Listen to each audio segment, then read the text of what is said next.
for those of you who don't know me, my name's Andrew, and I'm one of the pastors here, and I've been away for a few months on leave. So if you've come along over the last few months, I want to say hi and welcome, and I hope that I will get to know you sometime in the future. Before the service, I was talking to one of our fantastic tech team, and I was saying, I'm feeling a little bit nervous. I'm a little bit rusty. I haven't spoken in public for 3 months. And he said to me, it's just like rollerblading. I mean, I would have thought it's just like riding a bike, but he said it's just like rollerblading. So if I trip over and bang into a wall, then you'll understand what I'm going through. I'm going to need you to join in with me at the start today. So if you've got a mobile phone on you, can you pull it out, please? Because we're going to do one of these, I like to do these little, that looks a little bit confused. We're going to do one of these little things we call a little Menti thing, and we're going to be asking you a question, a couple of questions in fact. I want to ask you this: what are you hoping for in 2025? So we're going to start off with what small thing are you hoping for? Maybe some of you are hoping that you'll be able to understand how to use your mobile phone. That's this little idol that you have in your pocket. Apparently, my children think it's the way that we talk to each other. So pull it out, pull out the QR code thing. What small thing? I want you to think I don't want you to think something big at the moment. I want you to think something small, like maybe you're hoping you'll go away on a holiday. I don't know what was the rise of gnomes when it comes to the Menti, but it's been a little bit. I want you to think of some small thing. Maybe you want to think of that Hawthorn could win the premiership. We don't need to go into nightmares of other teams winning. There we go. Some people are hoping that they're going to get some good coffee, a little holiday. Some people are hoping maybe... I was hoping that this year I might be able to do a little bit more exercise, maybe lose a little bit of the middle-aged man spread and things like that. Some people there are obviously trying to experience some particular types of food. Some people talking about growth. I'm not sure what that growth is. Sometimes we get growths removed. Sometimes we grow in the wrong places. I hope that's a bit of personal growth there. Some people there talking about going to do some exercise, some fun times with family, healthy grandchildren. That's a great one that someone's got down there. A whole bunch of different things. You can probably imagine things that you are hoping for this year, can't you? We're going to step it up a little bit now. We're going to step it up. We've got like 100 responses there coming through. I'm going to step it up. And I'm going to ask you, we're going to move to the second one. The second question is this: what am I hoping for in 2025? But what significant thing are you hoping for? As you can see, the answers are anonymous. So don't worry that anybody's going to call you out. What significant thing are you hoping for in 2025? And maybe some of you are hoping for a new position. Maybe you've applied to be the school captain at your school. Maybe you're hoping for a new job. It's pretty significant, isn't it? Maybe you're hoping for a new relationship, a friendship, a romantic relationship, or maybe you're hoping for an improvement in your friendships or an improvement in your romantic marriage relationship. Maybe some of you are hoping to develop new habits, experience new things in life. What's some of the things that we might put down there? There's people want to grow in their faith. Some people talking about retirement, big steps, that they would see clear direction in their life. Some people there mention some physical things that are part of them. A pacemaker, someone struggling with their health in real ways. I see someone put down one of the things that I had: peace in Burma. Maybe a solution in the Middle East. These are big things that we're hoping for, isn't it? Spiritual growth, vocational feeling like you've got a job that works for you and that you feel like you belong and have meaning in. There's some really significant things, aren't they? What would you put down? Lots and lots of responses. I heard someone say once that you can tell the depth of your relationship with a person when they trust you enough to share with you their hopes and their fears. What do you hope for? Isn't it true that hope is a universal need? Hope is something that all of us need. Yeah, I want to say, particularly today, I want to say thank you to Ben and the rest of the team, for Megan and Matt and Cam and Leah and all the people who have been helping out while I've been away. In that time, I know that there's many things that kind of happen which are part of sort of routine, but then there are also times which are extraordinarily demanding, times which are really difficult. And I know that during January there was an extremely difficult time where a person connected with this church through the shed sadly had passed away. An incredibly emotionally taxing time. And I want to commend them for the amazing job they've done in terms of pastoral care and reaching out. This week I received a note, and I want to read a little bit of it to you. Part of it was addressed to the church family. Part of it said this: even though this was not a Christian family, Croydon Hills Baptist Church got alongside this grieving family and the local community and displayed wonderful Christian values of love, compassion and understanding. For the 400-odd attendees and those watching online, this would have provided a great example of what CHBC stands for. Peter, that's the father, greatly appreciated everything which was done for them as a family grieving in such tragic circumstances. I'm greatly appreciative of the care, compassion and guidance provided to one of the shed members. It was a great example of this church, Croydon Hills, reaching out and walking alongside our local community. I'd like to also double up on that and commend the shed guys, because I know that they have been incredibly supportive to this family in their grief. There's always a sense of tragedy and unspoken loss with young lives being lost, isn't there? The despair and seemingly the perception of no hope breaks your heart, doesn't it? Because we all need hope. And so all of us, we search for hope in many places and many ways, and yet sadly in our world today, we live in a society where we have had such advancement, such achievement, but we live in a time of a crisis of no hope, don't we? Despair seems to be everywhere. What do you hope for? We had a chance there to jot down a variety of different things, ranging from small to large, minor to significant things: new cars, new jobs, new relationships, world peace, climate change I received in some. Some have such a high range of hopes from small to large, things that I suppose in some ways we think are kind of realistic, to things that are very aspirational. I was reading an article in the New York Times where people were asking these questions, and I found this sense of range of things that people are hope for encapsulated by one young man. His name was Johnny Isabel. He's a 26-year-old refugee, and he was asked this question: what does he hope for? And this was his response. It brought a smile to my face. He says, I want to buy a car. I'm hoping to get a car. And then he says, I hope my country escapes dictatorship. And I'm like, there is the gamut of things that this man is hoping for in his life. I want to say to you today that Jesus is the one who truly brings hope. Our church vision is encapsulated in these words. It says it's about transforming our community with the hope, meaning, and love of Jesus.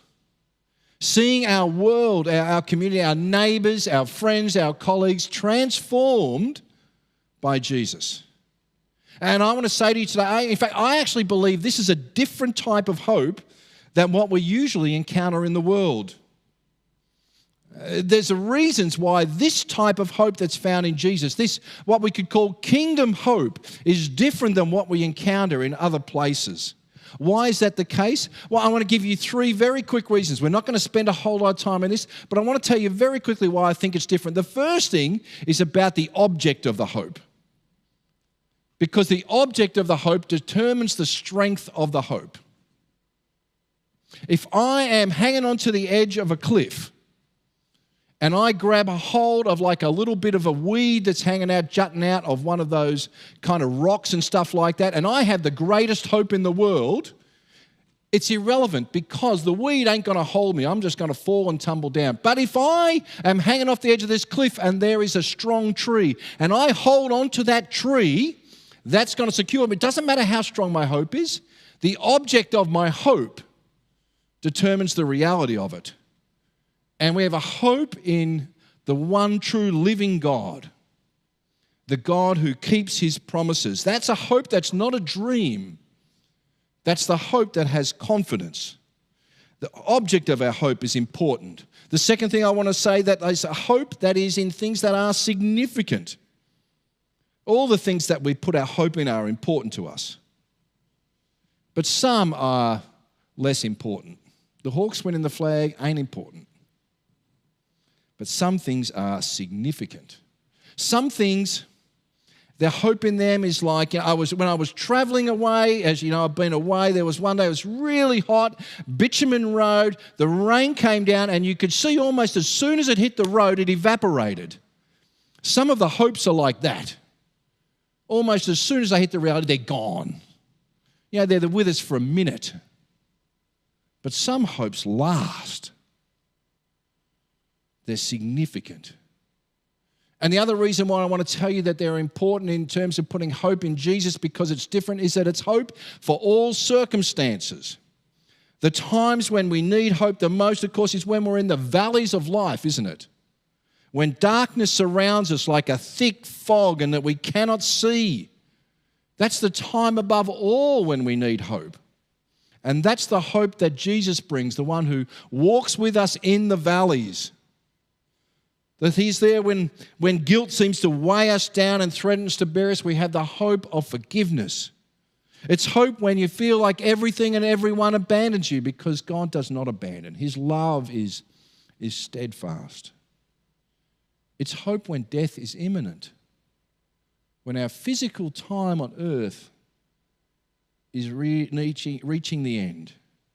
It's hope that is there. And as a church, we want to be people of hope.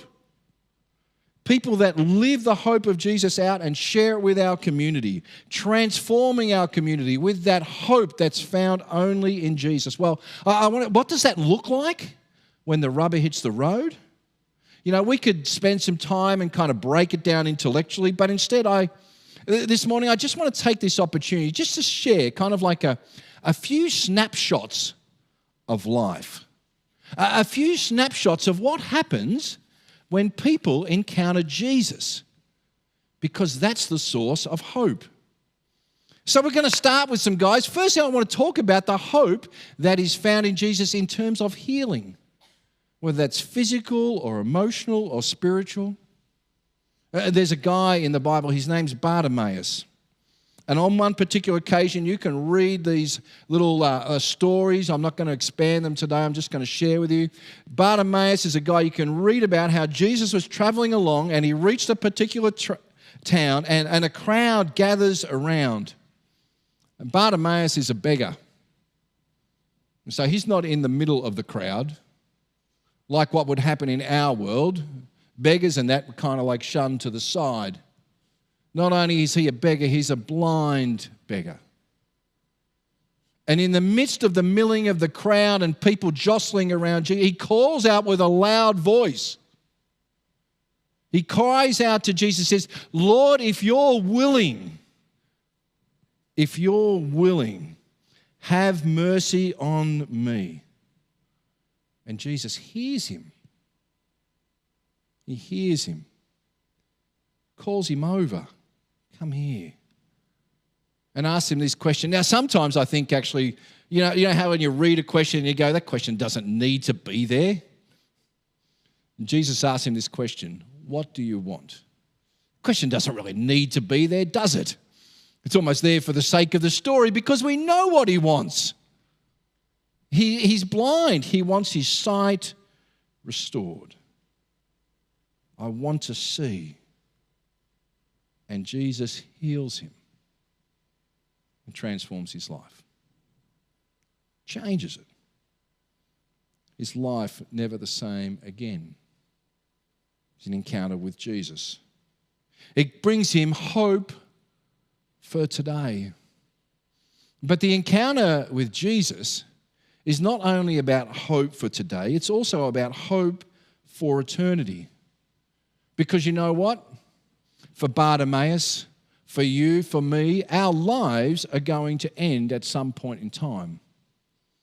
And Jesus' healing and the physical things that he can do for our life extends beyond the immediacy of what we experience today. In this past week, I had the opportunity to go and visit a member of our church community. Many of you will know Jeannie. Jeannie's a wonderful lady, but she's been going through a really hard time for a few years. And she's had continued bouts with cancer and gone through all the different treatments. And we've prayed for her healing. It's been part of her hope. But it appears that she will not be healed. Doctors have given her just weeks to live. So when I visited Jeannie, I was a little bit nervy, as you can imagine, because I hadn't seen her for a few months. I was wondering how she was doing. I've got to say, it was one of the best times that I've ever been to visit someone, regardless of the state of them. Her body is not what it once was. She's in kind of the final stages of cancer. But her heart was just alive. Her heart was vibrant and filled with joy and hope. How can this be? How can this be when one's body is failing, when death is imminent? How can one be such filled with hope? I asked her, as we spoke about the things that she wants to do at her funeral, and I asked her if I could share her response with people here. And she said, Andrew, I want people to know that Jesus is with us all the time. That's hope, isn't it? Hope not just for today, but hope for eternity. It's a hope in Jesus who says, I am the resurrection and the life. Anyone who believes in me will live, because the hope is not just for the 70, 80 years or whatever the time span that we have in this life, but the hope is for eternity. And we hope in a God who brings healing. It may be in today, but it is certainly for eternity. What a hope. The next encounter I want to share about is a guy who, a little bit in some ways, like Bartimaeus, is a guy who's on the outside. And on this particular occasion, crowds were following Jesus again, and he encounters a man who has been stricken with leprosy. Leprosy is not a common disease that people encounter today, but it wasn't. It was far more prevalent in ancient societies. And lepers, like the blind beggar, were outcasts. People would literally, physically remove them from the centre of the village to the outskirts. They lived beyond the boundaries of the town because leprosy is catching. And you don't want to cop it from someone else. And so to protect yourself, you remove people from the community. You move them to the outskirts. And on this particular occasion, as Jesus is traveling, this one comes to Jesus. Says, can you make me clean? Can you get rid of my leprosy? Why isn't this in the healing part that I just talked about? Well, I want to say this man's hope is not just about, can I be physically healed? What he's asking really is this, is can I be welcomed back into the community? Can I find a place of belonging? Because before, with my leprosy, I am shunned. I'm on the outside. I have no place of home. I have no people, in a sense, who I would call my friends, my brothers, my sisters. And so when he says, can you make me clean? He's saying, can you reinstate me? Can you bring me back, making me welcome at the table? Tells us that Jesus has compassion on him. He heals him and changes his life forever. Why? Not because he's just been physically healed, but now because he is welcomed back into the community. He's welcomed to a place of belonging. He's taken from a place where he was excluded to now the opportunity to be included. You see the hope that's available here? You see, that's part of the hope and the joy of being a follower of Jesus, is that once you're outside, now you're welcomed into the family. Brothers and sisters joined together, a seat at the table. That's the hope that Jesus offers. It's a message not only for those who are on the inside, but to those who are on the outside. Come in and eat with me. On another occasion, Jesus is traveling. In fact, as you read more of the story of Jesus, he's often traveling. And I love it because it's on his travels that he encounters so many different types of people. And on this occasion, he's traveling through a place that many people from his area of town did not like to travel through. He's going through Samaria. It's the Collingwood of the first century. He's traveling through there, and most Jewish people would ignore. In fact, what they would really do is they would take a bypass around. We read how Jesus is walking along and he comes and sits down with some of his friends. He sits down beside a well. A well is kind of, in those days, kind of like the 7-Eleven of the world. You know, it's a place to get a drink, a pit stop and things like that. It's the middle of the day, and while he's there, who does he encounter? One woman. One woman. It's an unusual story in that regards, because normally there would not be a woman by herself. And normally what would happen is in those societies, in the little township, all the women would come out in the morning together and draw their water, their needs for the day. They would do it collectively. They were part of a township. But no, this woman's an outcast from her town. She's a woman with a past. And so she doesn't go to the well with others.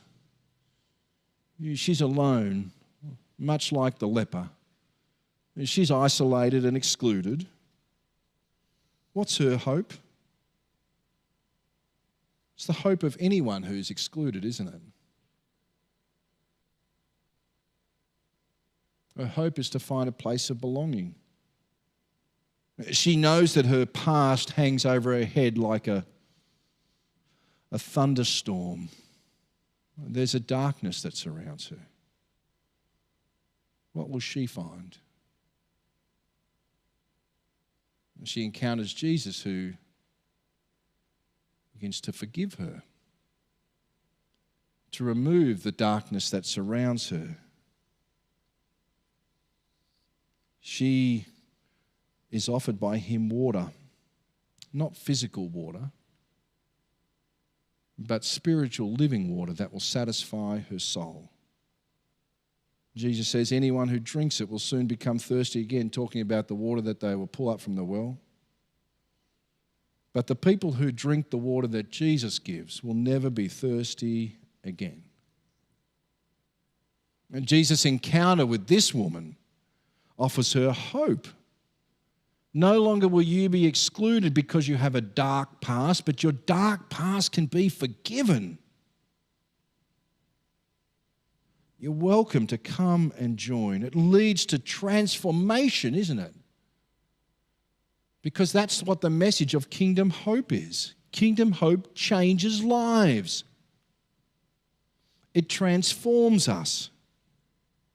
It transforms us by healing us. It transforms us by including us. It transforms us by forgiving us.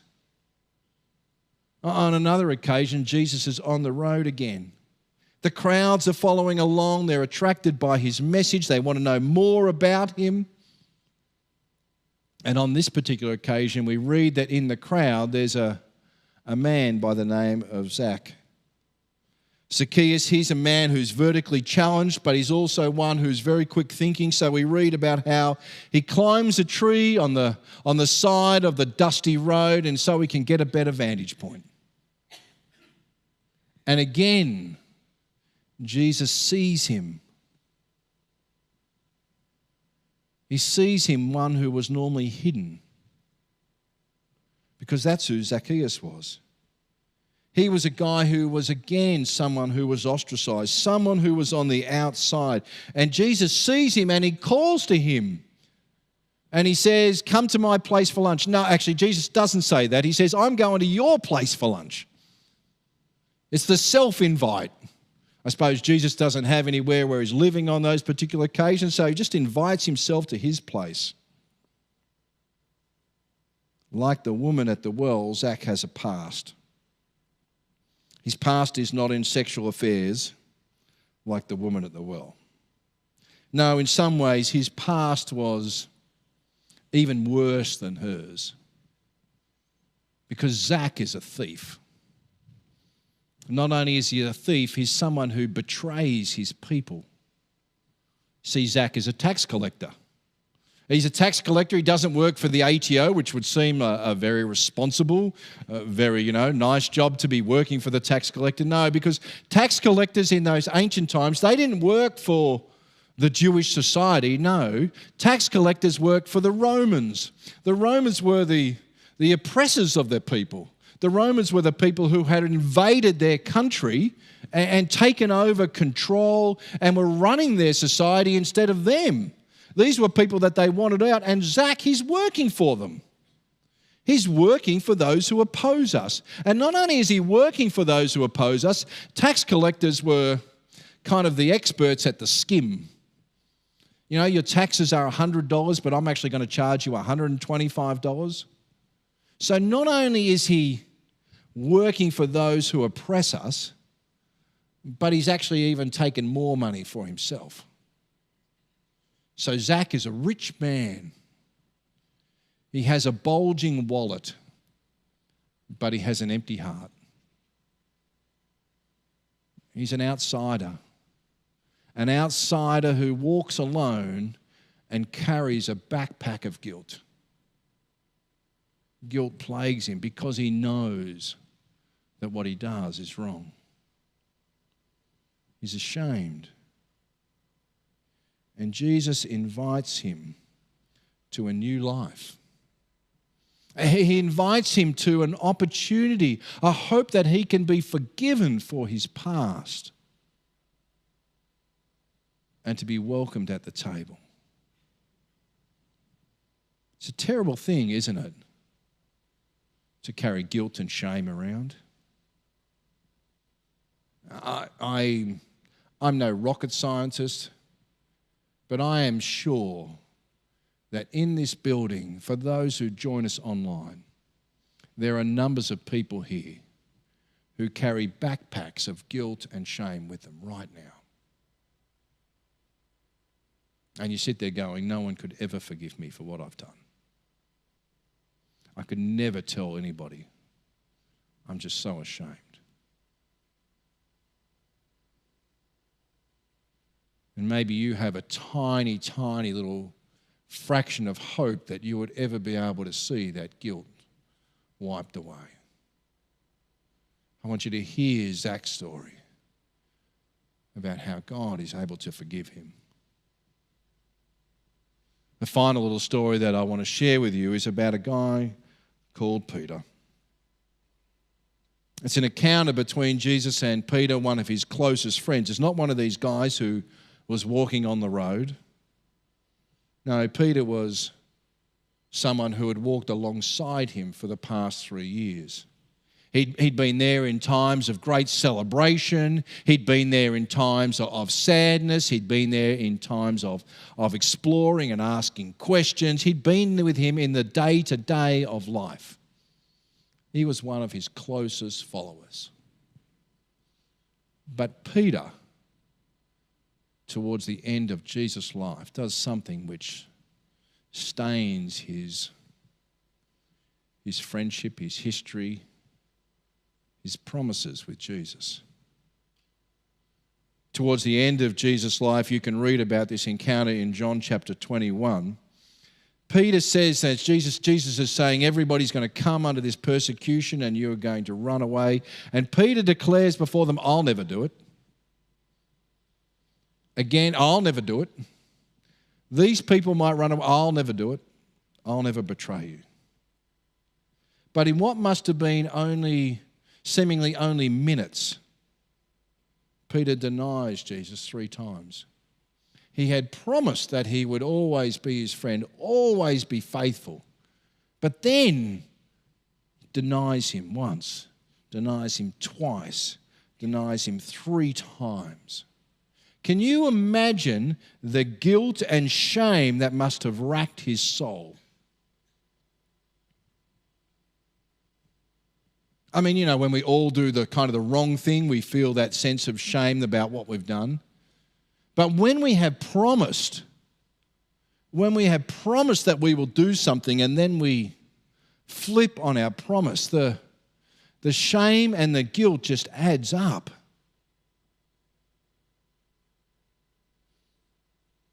He must have carried this burden around. And then we read of this encounter, kind of what's pictured as the next encounter between Jesus and Peter. Have you ever walked into a room where you've had a falling out with someone? You know, maybe there's been a fight about something, or you've done the wrong thing, and you kind of got that sense of shame. If you walk into a room and you know that person's going to be there, and your stomach is kind of, you know, like it's flipping over and over and over again. Yeah, you ever had that experience? I'm sure that was what Peter's experience was. I've denied Jesus. I've made these promises and I've denied him, and now here he comes. It must have just gripped him. The fear, the uncertainty. His palms are probably, you know, like the perspiration is just dripping off them. And then we read in this story that you can read there in John chapter 21, we read there about how Jesus asks him a question. He says, Peter, do you love me? And then he asks the question again. Peter responds, yeah. And then he asks the question again, 3 times. I mean, 3 times I've denied him. Now 3 times he's asking me this question. What do you think Peter was hoping for? Because I'm sure he was hoping for a second chance, an opportunity to be forgiven. And this is what Jesus gives him. He restores him. It gives him a responsibility, a commission to care for people again. Because that is the hope that is found in Jesus. A hope that you can be forgiven. What is this church about? This church is about being people of hope. The hope that is found in Jesus that transforms our community, that transforms us. You know, wherever you come from today, whatever your hope is, I'm not just talking about the small hopes, whatever your big hopes are, I want to say to you that they're found in Jesus. That's where the answers are. It's the same for people in our world, in this crisis of hopelessness that we live in. That the hope that is found in Jesus is what's needed. Hope that heals us. Hope that welcomes us into a community. Hope that forgives. These are hopes that are transforming, aren't they? It's life-changing. Maybe there's even some of us here today who need to experience those hopes. Maybe it was something that you jotted down on the screen. Or maybe it was something that's so personal to you, you couldn't even do it. And you're just not sure. And I need to trust in Jesus in this. After we finish here today, there's over here on the side, there's going to be a number of people who are available to pray with people. Maybe you want to take a step of courage and just go and sit down over there and let someone pray with you about receiving that hope from Jesus with whatever is burdening your heart. Because it's hope from Jesus that truly transforms. Let's pray, shall we? For our God, we thank you that you are ultimately a God who changes lives for the way they are meant to be. You take our physical brokenness and heal it. And even more than that, you give us hope for eternity when our bodies fail us. You are a God who invites us to be part of your family, to be your son, your daughter, to experience communities based on love and compassion and mercy. And you're a God that forgives us. And our God, we sit and we listen here today with all the thoughts and feelings that run through our minds and our hearts. Maybe for some of us, the deepest things that we hide away from you, the things that we're ashamed about or the things that we're fearful of, the things that maybe we just try to hope with the smallest of strength. We don't have much strength. But God, I pray that we would place our hope in you, because it is not the significance of the amount of hope that we have, but the strength of the object of that hope. And so, our God, we want to say we put our hope and our trust in you today. In Jesus' name we pray.